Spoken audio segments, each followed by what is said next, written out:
Hi, I'm Adam with the Royersford Fire Department. Today I'm at Dan's Tree Farm right here in Spring City, a beautiful farm that has been around for many, many years. In a minute we're going to speak to Jesse, and he's going to tell us about tree safety, the expert on what to do once we get it home. But first, did you know that approximately 20 to 30 million real Christmas trees are sold each year? And there are over 350 million Christmas trees currently growing on tree farms right here in the United States alone. So with all those Christmas trees, how do we pick the right one? So with that, we turn to our expert, Jesse. Jesse, it's nice to meet you. Thank you for joining us today. Thanks for coming out, Adam.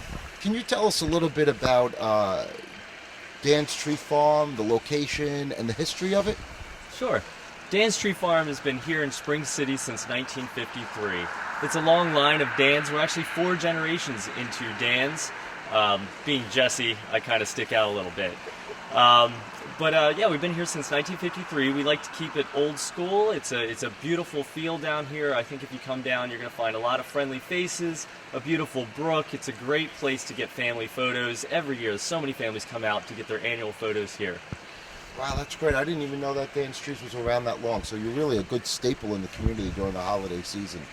Absolutely, yeah. It's a lot of people coming out for the first time recently, especially with more of an internet presence. However, there's so many that have been here generation after generation coming to Dan's Tree Farm. That's great. Hopefully I'll be able to bring my kid down here, and his kid will be able to bring his kid down here in the future. You know, I did have a few questions for you. With all these trees, I mean, we are surrounded by a plethora of trees. What is the best tree to pick, and how do we know what tree is the right tree to pick for us? All right. Here at Dan's Tree Farm, we have typically 3 types of trees. We have the Fraser fir that are out and about. We have Douglas fir. This is a Douglas fir on either side of me here. And we have some blue spruce. We even have some Norway spruce out in the cut your own section of our fields here. When picking a tree, it's important that you just take a pull on the branches, and if you get empty hands, that is a good, well-hydrated tree, and it's going to last through the season. If you pull on it and you end up with handfuls of needles, you should be wary. You should be wary of that tree and the entire tree establishment that you're at. So you want to make sure that you don't get anything in your hands at that point once pulling. That's a healthy tree. Yeah, okay, right. Good. Excellent. So once the tree is home, what do we do? How do we keep it hydrated? What are some tips on keeping the tree hydrated? All right, to have a live tree at home, you're going to have that wonderful aroma, that smell. I love the fresh, that imperfect look that you get with that live tree, but it is very important to keep it hydrated. To keep it hydrated, simply make sure it is in water. A typical stand is going to hold a lot of water, but you have to keep on it every single day. Check it and add a little bit of water to keep it topped off. If you go a few days without hydrating that tree, then you can have yourself a dry tree.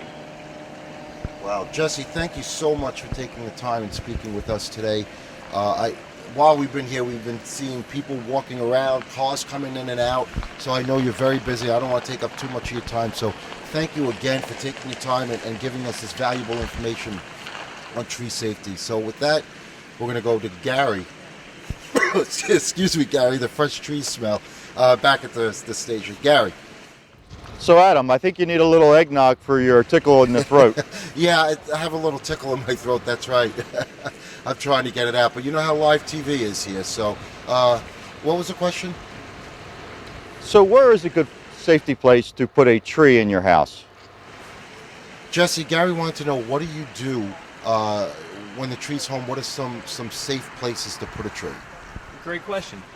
Aside from constantly keeping it hydrated, just really be mindful of where you place the tree. Keep it away from heat sources. Even a constant running fan on a tree can really dry out a tree. But actually keep it away from your radiators and from your heat vents, which can really dry out a tree quickly. All right. Well, thank you so much. And with that, we're going to go back to Gary at the Royersford Fire Department. Now, Gary is going to show us, actually, Jesse, what could happen if they do not take these valuable tips. So listening to Jesse and the folks here at Dan's Trees on tree safety will prevent what Gary's about to show us. So make sure to keep your tree hydrated, because you want to make sure that these following events do not occur. Gary? Thanks, Jesse, over at Dan's Tree Farm in Spring City, for the valuable information and for your donation of the Christmas tree. As you can see in the video behind us, the wooded tree, they've already ignited behind the tree, and you can see the smoke billowing up through the back of the tree. What they will do here shortly is ignite the unwooded tree, and you can see how fast the tree is consumed by fire. As you can see, once the dry tree is ignited, it rapidly is consumed. The fire rolls over the top of the ceiling and engulfs the entire room, whereas the wooded tree has maintained its integrity. If you have any home safety concerns, feel free to stop by the Royersford Fire Department. Anytime we're at the station, we'll be gladly to help you out. Thanks, and have a safe holiday.